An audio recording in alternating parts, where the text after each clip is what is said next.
이건 정말 충격적입니다. 한때 세계 최고의 원전 강국이었던 프랑스와 미국이 이젠 한국의 기술 지원을 요청하는 상황에 전 세계가 놀라고 있습니다. 유럽 국가들은 자국 원전 건설을 한국에 의뢰하고 나토는 한국산 무기를 대량 도입하기 시작했다고 하는데요. 도대체 어떻게 곧 사라질 나라라 불리던 한국이 세계 시스템의 중심이 된 걸까요? 그 놀라운 역전의 이야기 지금 시작합니다. 봄의 냉기가 아직 가시지 않은 매사추세츠 공과대학교 강당에 저녁 어스름이 내려앉고 있었습니다. 창밖으로 보이는 캠퍼스의 고풍스러운 건물들 사이로 학생들이 바쁘게 오가는 모습이 보였죠. 해외 언론들이 모인 회의장에서 저는 다시 한번 보고서를 넘겨보며 깊은 한숨을 내쉬었습니다. 저는 MIT 국제경제학 교수 조너선 밀러입니다. 20년간 동아시아 경제를 연구해온 제게 오늘의 주제는 특별한 의미가 있었습니다. 일본 니혼 게이자이 신문의 일면 헤드라인이 눈에 들어왔습니다. 굵은 글씨로 한국 고령화와 출산 붕괴로 국가 지속 불가라고 적혀 있었죠. 중국 CCTV의 앵커 리우 웨이가 생방송에서 당당하게 한 말도 여전히 귓가에 맴돌았습니다. 스스로 붕괴하는 나라, 한국은 더 이상 위협이 아닙니다. 이제 중국이 아시아 경제를 주도할 차례입니다. 중국 앵커는 이렇게 말했죠. 영국 이코노미스트의 분석 기사는 더 가혹했죠. 한국은 이제 실험국이다. 저출산과 고령화라는 절망의 정글에 갇힌 나라. 다른 선진국들에겐 타산지석이 될 것이다. 이 문장들은 전 세계 미디어를 통해 빠르게 퍼져나갔고 전문가들은 이구동성으로 한국의 붕괴를 예측했죠. 대한민국은 빠르게 망해가는 나라라는 프레임이 굳어지고 있었습니다. 일본 니혼 게이자이의 사카모토 유키 편집부장은 특별 칼럼에서 한국의 몰락은 시간 문제라고 단언했고 미국의 여러 경제 분석가들도 이에 동조했죠. 사람들은 한국을 마치 눈앞의 재앙을 지켜보듯 분석하고 있었습니다. 저는 책상 위에 놓인 보고서를 집어들고 한참을 바라보다가 과감하게 그 보고서를 반으로 찢어버렸죠. 회의실에 있던 모든 사람들의 시선이 일제히 저에게 집중됐습니다. 저는 천천히 일어서서 창가로 걸어가 심호흡을 한 후 돌아서서 참석자들을 향해 단호한 목소리로 말했습니다. 그들은 출산율, 고령화 지수, 경제 성장률과 같은 숫자만 보지만 저는 결과를 봅니다. 한국이 무엇을 이루어냈는지, 지금 세계에서 어떤 위치에 있는지를 말입니다. 저는 잠시 말을 멈추고 청중들의 반응을 살폈죠. 한국은 단순한 국가가 아닙니다. 지금 이 순간에도 한국은 글로벌 시스템의 중심에서 작동하고 있죠. 여러분이 사용하는 스마트폰, 자동차, 심지어 지금 이 프레젠테이션 화면에 이르기까지 모두 한국의 기술이 없으면 작동하지 않습니다. 제 목소리에는 확신이 담겨 있었습니다. 출산율만으로 국가의 미래를 예측하는 것은 마치 나무만 보고 숲을 못 보는 것과 같습니다. 저는 오늘 여러분에게 진짜 한국의 이야기를 들려드리겠습니다. 저는 프로젝터 리모컨을 집어들었죠. 화면이 바뀌며 한국이 멈추면 세계가 멈춘다라는 제목이 나타났습니다. 회의실은 순간 조용해졌고 리우 웨이와 사카모토 유키의 얼굴에는 의아한 표정이 스쳐 지나갔죠. 그들은 이제 제가 하려는 세계가 몰랐던 한국에 대한 진실을 듣게 될 것입니다. 프레젠테이션 화면에 흑백 사진 한 장이 떠올랐습니다.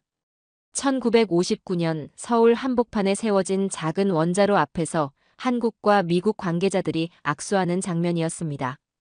저는 청중들을 향해 고개를 들었고 회의실 안에 긴장감이 느껴졌죠. 리우 웨이와 사카모토 유키는 여전히 의아한 표정으로 저를 주시하고 있었습니다. 1959년 한국은 미국의 도움으로 첫 연구용 원자로를 도입했습니다. 당시 한국은 세계에서 가장 가난한 나라 중 하나였죠. 원자로 하나를 운영할 전기조차 부족했습니다. 저는 다음 슬라이드로 넘어갔고 체코 대통령이 한국 원전 관계자들과 악수하는 최근 사진이 나타났습니다. 2023년 체코는 자국의 두코바니 원전 건설을 위해 프랑스와 미국 대신 한국을 선택했습니다. 무려 8조 원이 넘는 초대형 프로젝트였죠. 저는 화면 위 숫자들을 가리키며 설명했습니다. 체코 대통령은 이렇게 말했죠. 우리는 기술이 아니라 신뢰를 수입한다. 완공 기한과 비용을 정확히 지키는 유일한 나라가 한국이었기 때문입니다. 회의실의 분위기가 조금씩 바뀌고 있었고 참석자들의 표정에서 호기심이 느껴졌죠. 저는 계속해서 슬라이드를 넘겼고 프랑스 원전의 건설 지연 그래프, 미국 원전의 예산 초과 도표가 나타났습니다. 프랑스의 플라망빌 원전은 완공까지 16년이 넘게 걸렸고 비용은 당초 계획의 4배로 늘었습니다. 미국 보글 원전도 비슷한 상황이었죠. 반면 한국의 바라카 원전은 예정된 시간과 예산 내에 완벽하게 건설되었습니다. 저는 잠시 말을 멈추고 청중들의 반응을 살폈습니다. 사카모토 유키가 손을 들었습니다. 하지만 그건 단순한 우연이 아닐까요? 한두 개 사례로 한국의 기술력을 증명할 수는 없습니다. 저는 미소를 지으며 다음 슬라이드로 넘어갔습니다. 폴란드, 사우디아라비아, 체코, 루마니아, 이집트가 모두 한국 원전을 선택했다는 뉴스 기사들이 화면에 가득 찼습니다. 단순한 우연이라기엔 너무 많은 국가들이 같은 선택을 하고 있고 유럽과 중동 전역에서 한국 원전을 기다리고 있죠. 저는 자신감 있게 대답했습니다.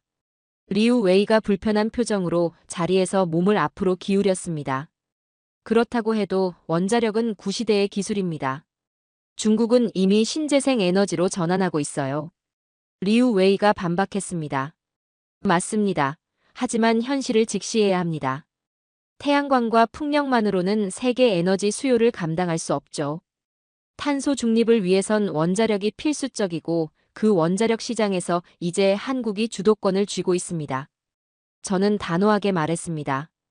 회의장 뒤편에서 조용히 듣고 있던 한국 외교부 김민재 국장이 입을 열었습니다. 우리는 말로는 하지 않아요. 그저 완벽하게 할 뿐입니다. 60년 전 미국에서 기술을 빌려온 나라가 이제는 그 기술을 완성시켜 세계로 수출하고 있습니다. 김민재 국장이 차분하게 말했습니다. 저는 고개를 끄덕이며 마지막 슬라이드를 보여주었고 유럽 대륙 전체가 한국 원전 기술로 채워지는 애니메이션이 나타났습니다. 60년 전 한국은 자국의 전기를 생산하기 위해 원자로 하나를 빌려와야 했습니다. 하지만 이제 한국은 유럽 전체의 에너지 안보를 책임지고 있습니다. 저는 결론을 내렸고 사카모토 유키와 리우 웨이는 더 이상 반박하지 않았습니다. 그들의 표정에서 놀라움과 함께 무언가를 새롭게 깨달은 듯한 빛이 보였죠. 저는 다음 슬라이드로 넘어갔고 화면에는 폴란드 군사기지에 줄지어 서 있는 검은색 전차들의 모습이 나타났습니다. 전차 옆면에는 선명한 태극 문양이 그려져 있었죠. 청중들의 시선이 일제히 화면으로 모였고 자리에서 몸을 일으킨 리우 웨이는 의아한 표정으로 화면을 응시했습니다. 2022년 러시아가 우크라이나를 침공했을 때 무슨 일이 일어났는지 아십니까? 저는 질문을 던졌습니다. 유럽 국가들이 가장 먼저 찾은 것은 한국 무기였습니다. 바로 EK2 전차와 K9 자주포, 그리고 FA-50 경공격기였죠. 저는 슬라이드를 넘기며 각 무기 체계의 이미지를 보여주었습니다. 폴란드는 한국과 20조 원 규모의 방산 계약을 체결했습니다. 역사상 최대 규모의 방산 수출 계약이었죠. 왜 한국 무기였을까요? 저는 잠시 말을 멈추었고 청중들의 표정에서 호기심이 느껴졌습니다. 프랑스의 르클레르 전차는 우수한 성능을 자랑하지만 생산 속도가 너무 느렸습니다. 미국의 M1 에이브럼스는 강력했지만 가격이 너무 비쌌죠. 반면 한국의 K2 전차는 성능, 가격, 생산 속도 모든 면에서 균형을 이루고 있었습니다. 저는 각 무기 체계의 비교 데이터를 화면에 띄웠습니다. 리우 웨이가 자리에서 일어나 질문했습니다. 그렇다면 중국 무기는 어떻습니까? 우리도 경쟁력 있는 가격으로 많은 국가에 수출하고 있습니다. 저는 고개를 끄덕이며 대답했습니다. 물론 중국도 상당한 방산 수출국지만 나토 국가들과 서방 동맹국들은 기술 보안과 상호 운용성 문제로 중국 무기를 선택하지 않고 있습니다. 그리고 바로 그 시장에서 한국 무기가 급부상하고 있죠. 저는 방산 수출 증가 그래프를 보여주었습니다. 2023년 한국 방산 수출액은 170억 달러를 돌파했습니다. 이는 5년 전과 비교해 3배 이상 증가한 수치였죠. 한국은 이제 세계 8대 무기 수출국으로 올라섰습니다. 저의 설명에 회의실은 조용했고 참석자들의 표정에서 놀라움이 읽혔습니다. 폴란드 국방부 관계자의 인터뷰 영상이 화면에 나타났습니다. 한국 무기가 없으면 우리는 못 싸웁니다. 우리가 직면한 위협에 대응할 수 있는 최적의 솔루션은 한국에서 왔습니다. 폴란드 국방부 관계자가 단호하게 말했습니다. 저는 잠시 침묵한 후 사카모토 유키를 바라보았고 그의 표정은 복잡했죠. 일본은 오랫동안 방위 산업에서 헌법적 제약으로 인해 제한적인 역할만 해왔습니다. 사카모토 유키는 고개를 들어 저와 눈을 마주쳤습니다. 씁쓸하게 들리겠지만 언젠가부터 전쟁터에서 한국어가 들리기 시작했습니다. 우크라이나 전선에서 폴란드 기지까지 K9 자주포의 포성과 함께 한국어 매뉴얼과 정비 지침이 오가고 있습니다. 이제 나토의 최전선은 한국 무기로 방어되고 있습니다. 저는 차분하게 말했습니다. 리우 웨이와 사카모토 유키는 서로를 바라보았습니다. 그들의 표정에서 놀라움과 함께 새로운 현실을 받아들이는 과정이 읽혔죠. 한국은 더 이상 그들이 알던 나라가 아니었습니다. 기술을 따라잡기 바쁘던 나라가 어느새 세계 안보의 중심으로 떠오르고 있었습니다. 미국과 일본도 아닌 한국 무기가 유럽 전장의 주력이 되었습니다. 이것이 바로 제가 말하는 시스템의 중심입니다. 저는 회의실의 조명을 조금 더 어둡게 조절했고 다음 슬라이드로 넘어가자 화면에는 작은 검은색 칩 하나가 확대되어 나타났습니다. 그 위에 새겨진 삼성이라는 로고가 선명했죠. 자리에 앉아있던 참석자들이 저마다 자신의 스마트폰을 꺼내 바라보는 모습이 보였습니다. 여러분이 지금 손에 들고 있는 스마트폰부터 자동차, 인공지능 서버, 심지어 은행 시스템까지 모두 이 작은 칩 위에서 작동합니다. 저는 차분하게 말을 이어갔습니다. 그리고 이 칩들의 상당수는 삼성과 SK 하이닉스가 만들고 있죠. 화면이 전환되며 세계 메모리 반도체 점유율 그래프가 나타났습니다. 삼성전자 45%, SK 하이닉스 25%로 두 한국 기업이 전 세계 메모리 시장의 70%를 차지하고 있었죠. 회의실에서 작은 탄성이 흘러나왔고 사카모토 유키의 표정이 굳어졌습니다. 2019년 일본이 한국에 대한 반도체 소재 수출 규제를 단행했을 때 무슨 일이 일어났는지 기억하십니까? 저는 질문을 던졌습니다. 세계 주요 IT 기업들의 주가가 일제히 하락했습니다. 애플, 마이크로소프트, 인텔까지 모두 타격을 입었죠. 왜 그랬을까요? 저는 잠시 말을 멈추고 청중들을 바라보았습니다. 글로벌 시장은 본능적으로 알고 있었습니다. 한국의 반도체 생산이 흔들리면 글로벌 데이터 흐름이 멈춘다는 사실을 말이죠. 사카모토 유키는 불편한 기색이 역력했지만 반박하지 않았습니다. 그는 일본의 수출 규제가 결과적으로 한국의 소재 국산화를 촉진시켰다는 사실을 잘 알고 있었을 테니까요. MIT에서 발간한 보고서에는 이렇게 적혀 있습니다. 한국은 단순한 반도체 생산국이 아니라 세계의 심장이다. 한국의 생산 라인이 단 일주일만 멈춰도 전 세계 전자기기 공급망이 붕괴할 것이다. 저는 보고서의 문장을 천천히 읽어내려갔습니다.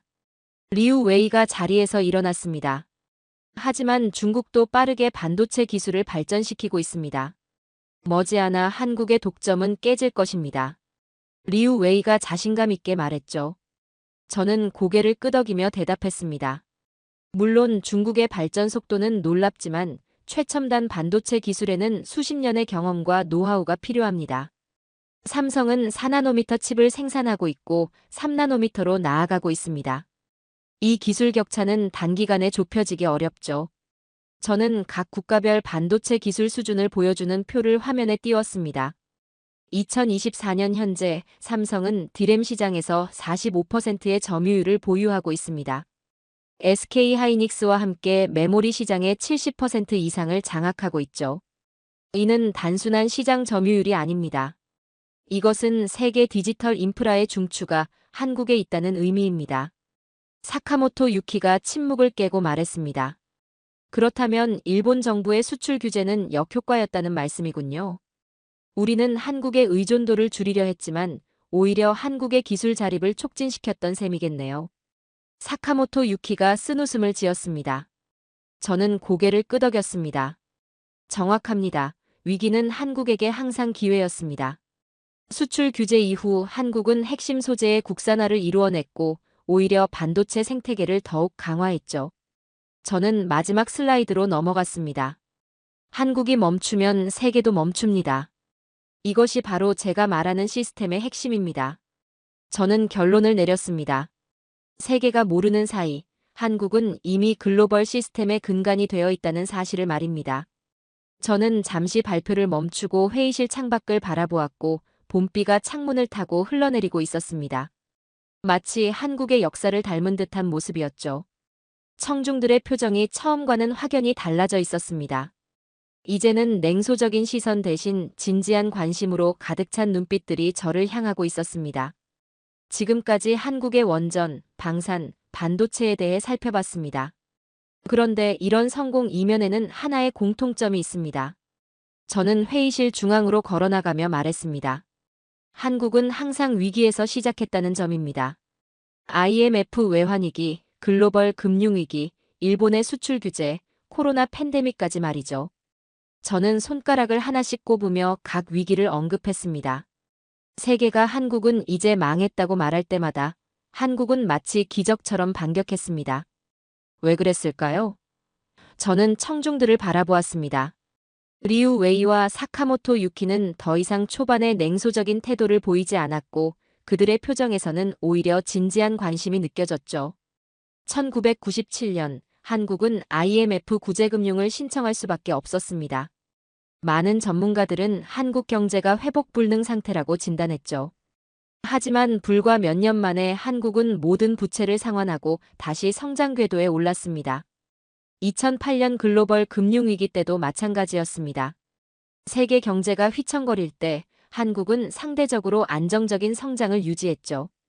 그리고 2019년 일본의 소재 수출 규제에 직면했을 때는 어떻게 대응했는지 아십니까?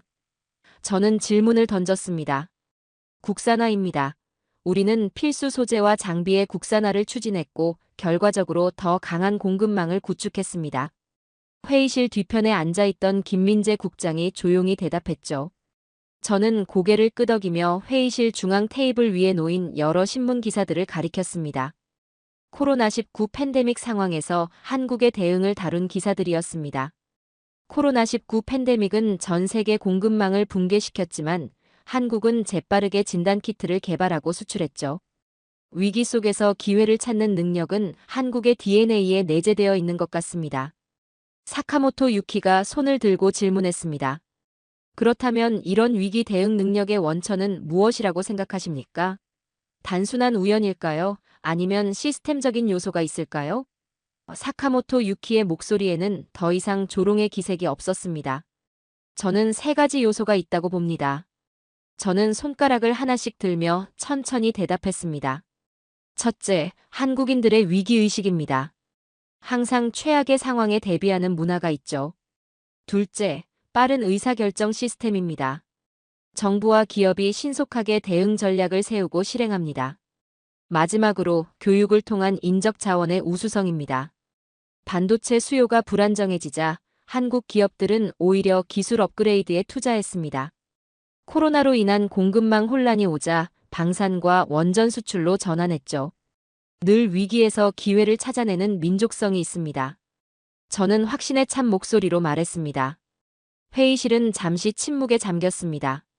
참석자들은 각자의 생각에 빠져 있는 듯 했죠. 저는 회의실 창가로 다시 걸어가며 최근 MIT 연구팀의 결론을 인용했습니다. 위기에서 진화하는 유일한 나라가 있다면 그건 한국이다. 리우 웨이와 사카모토 유키는 서로를 바라보았고 그들의 표정에서는 어떤 깨달음과 함께 약간의 불안함이 느껴졌습니다. 한국의 위기 대응 능력이 어쩌면 그들 국가의 미래에도 위협이 될 수 있다는 생각이 스쳐 지나갔을지도 모릅니다. 저는 그들의 반응을 주시하며 다음 주제로 넘어갈 준비를 했습니다. 이제 우리는 더 놀라운 현상을 살펴볼 차례입니다. 바로 세계가 한국을 배우기 시작했다는 사실이죠.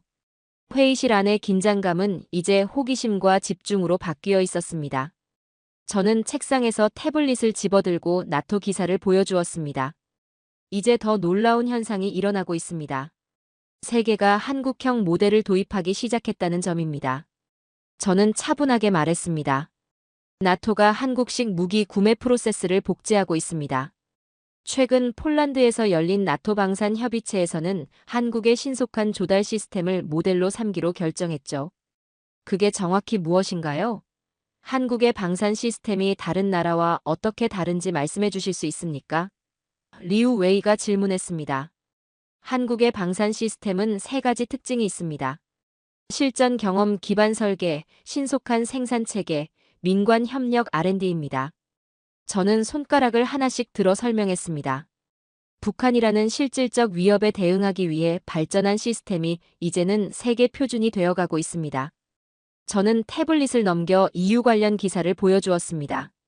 유럽연합은 한국형 원전 운영 방식에 큰 관심을 보이고 있고 프랑스 원자력청은 최근 한국 수력 원자력의 운영 매뉴얼을 번역해 자국 원전에 적용하기 시작했습니다.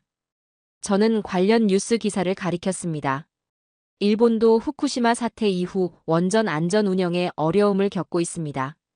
한국의 원전 안전 기록은 정말 놀라운데 무엇이 다른 걸까요? 사카모토 유키가 물었습니다. 한국의 원전 노하우는 철저한 표준화와 예방적 유지 보수에 있습니다. 모든 원전이 동일한 매뉴얼로 운영되며 문제가 발생하기 전에 선제적으로 대응하는 체계가 갖춰져 있습니다. 저는 명확하게 답변했습니다. 태블릿을 다시 넘기자 중동 국가들과 한국의 교육 협력을 보여주는 기사가 나타났습니다. 심지어 중동 국가들은 한국의 교육 커리큘럼을 도입하고 있습니다. 사우디아라비아는 자국 학교의 한국식 교육 방식을 전면 적용하기로 결정했죠. 저는 사우디 교육부 장관과 한국 교육부 관계자의 협약식 사진을 가리켰습니다. 이것은 단순한 기술 전수가 아닙니다. 한국의 시스템, 문화, 사고방식이 세계 곳곳으로 퍼져나가고 있다는 의미입니다. 한국은 이제 더 이상 누군가를 따라가는 나라가 아니고 오히려 세계가 한국을 본보기로 삼기 시작했습니다. 며칠 후 MIT 국제포럼이 열렸습니다. 캠퍼스 내 대강당에는 세계 각국의 전문가와 언론인들이 자리를 가득 채웠죠. 저는 단상 위에 서서 청중들을 바라보았습니다. 오늘은 제 연구 결과를 공식적으로 발표하는 자리였습니다.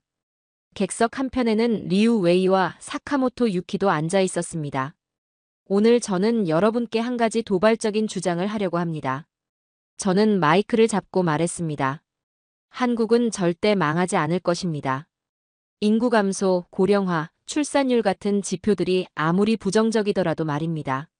저는 청중들의 시선을 느끼며 잠시 말을 멈추었습니다. 한국이 멈추면 세계는 멈춥니다. 에너지, 무기, 데이터. 현대 문명의 심장 세계가 한국에 있습니다.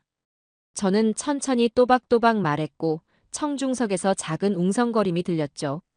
이것은 단순 주장이 아니라 우리 MIT 연구팀이 3년간 분석한 결과입니다. 원전의 예를 들어보겠습니다. 20년 후 유럽 전력의 30%는 한국이 건설한 원전에서 생산될 것입니다. 중동 전력의 25%도 마찬가지죠. 세계 전력 생산의 상당 부분을 한국 기술이 책임질 것입니다.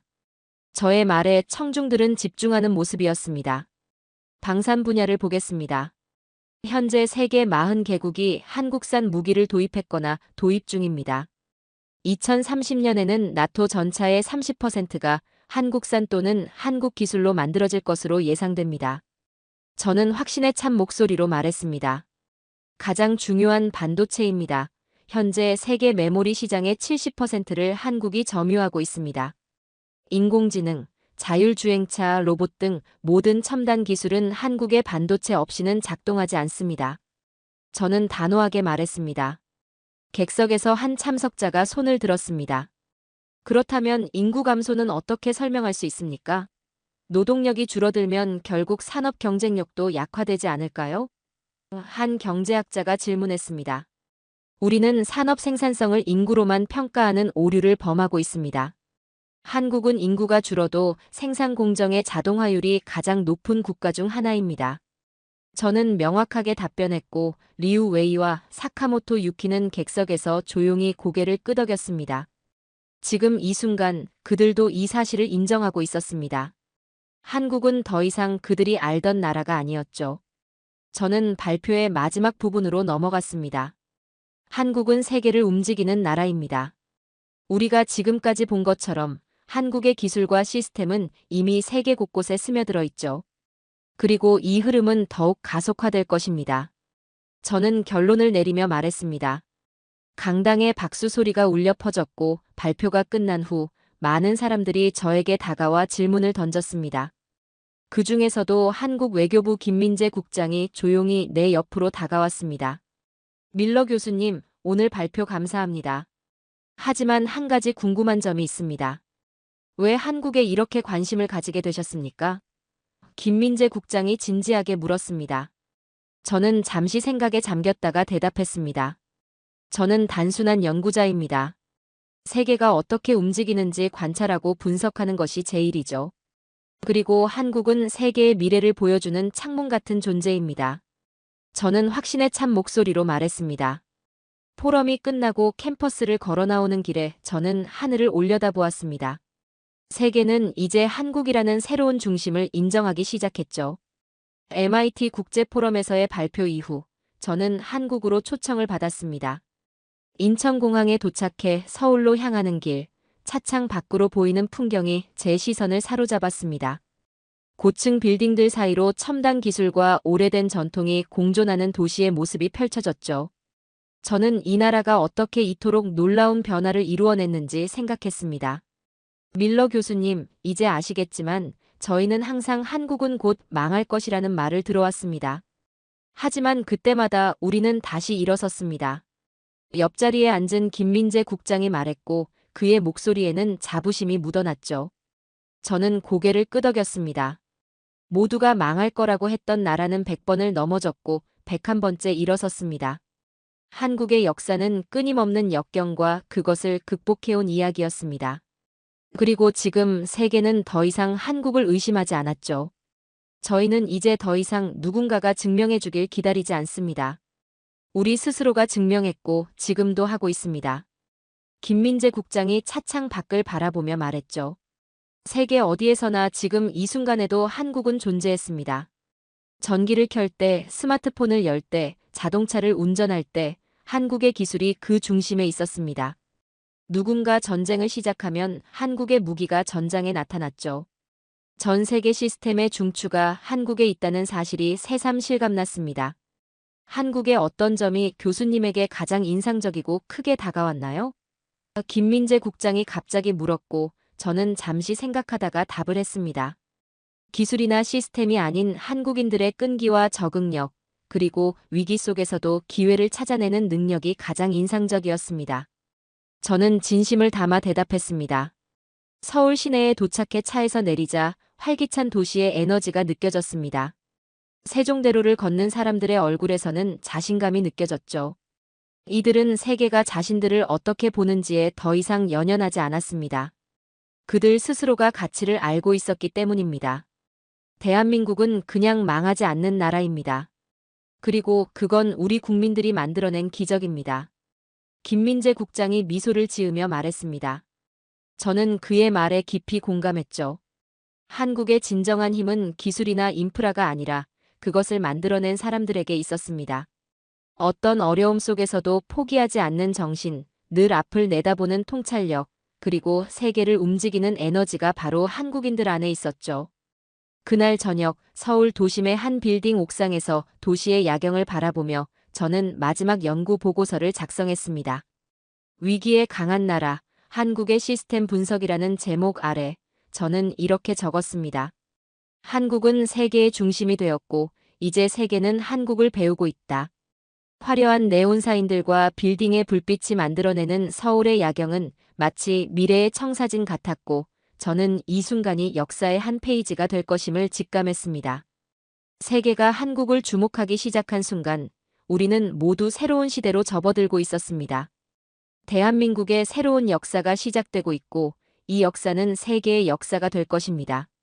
저는 보고서의 마지막 문장을 적으며 생각했습니다. 한국의 이야기는 여기서 끝나지 않을 것입니다. 오히려 이제 막 시작되고 있었습니다. 자, 오늘의 이야기는 여기까지입니다. 오늘 우리는 세계가 바라보는 한국의 위상이 어떻게 변화했는지, 그리고 한국이 어떻게 글로벌 시스템의 핵심으로 자리 잡았는지 살펴보았습니다. 저출산과 고령화라는 위기 속에서도 한국은 원전, 방산, 반도체 산업을 통해 세계 무대의 중심에 섰습니다. 진정한 국가의 힘은 단순한 인구 숫자나 경제 규모가 아니라 세계 시스템 속에서의 영향력과 필수 불가결한 위치에 있다는 사실을 기억해 주시기 바랍니다. 앞으로도 세계 곳곳에서 펼쳐질 한국 기술의 새로운 기적을 기대해 주세요. 오늘도 끝까지 함께 해주셔서 감사합니다. 재미있게 보셨다면 구독과 좋아요로 응원해 주세요. 다음에도 따뜻한 이야기로 찾아뵙겠습니다. 감사합니다.